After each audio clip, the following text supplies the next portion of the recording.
ജീവിതത്തിൽ സമാധാനം ഇല്ലാതെ നമ്മൾ ദുനിയാവിൽ എത്ര മാന്യന്മാരായി ജീവിച്ചിട്ട് നമുക്ക് എന്ത് നേടാനാണല്ലേ? ഹലാലായ രീതിയിൽ സ്നേഹിക്കാൻ നമുക്കൊരു ഇണയെ പടച്ച റബ്ബ് തന്നിട്ട് അവരെ സങ്കടപ്പെടുത്തി മറ്റൊരാളോട് കൂടെ ഹറാമിൽ മുഴുകുമ്പോൾ നമ്മളൊന്ന് ഓർക്കണം, വഞ്ചിക്കപ്പെട്ടവരുടെ കണ്ണീരേറ്റാൽ ദുനിയാവിൽ ഒരാളും ഇതുവരെ രക്ഷപ്പെട്ടിട്ടില്ല എന്ന്.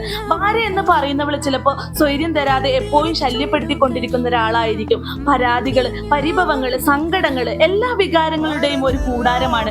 അവളെയും അവളുടെ രീതികളെയും ഭർത്താക്കന്മാർക്ക് മടുപ്പ് തോന്നിച്ചേക്കാം. എന്നാൽ ഒന്ന് ചിന്തിച്ചു നോക്കണം, നിങ്ങളുടെ കുടുംബം ഇപ്പോഴും സന്തോഷത്തോടെ നിലനിൽക്കുന്നുണ്ടെങ്കിൽ അതിന് കാരണം നിങ്ങളോ നിങ്ങളെ ജോലിയോ അല്ലെങ്കിൽ നിങ്ങളെ സമ്പാദ്യമോ അല്ല, അത് അവളുടെ കഴിവാണ്.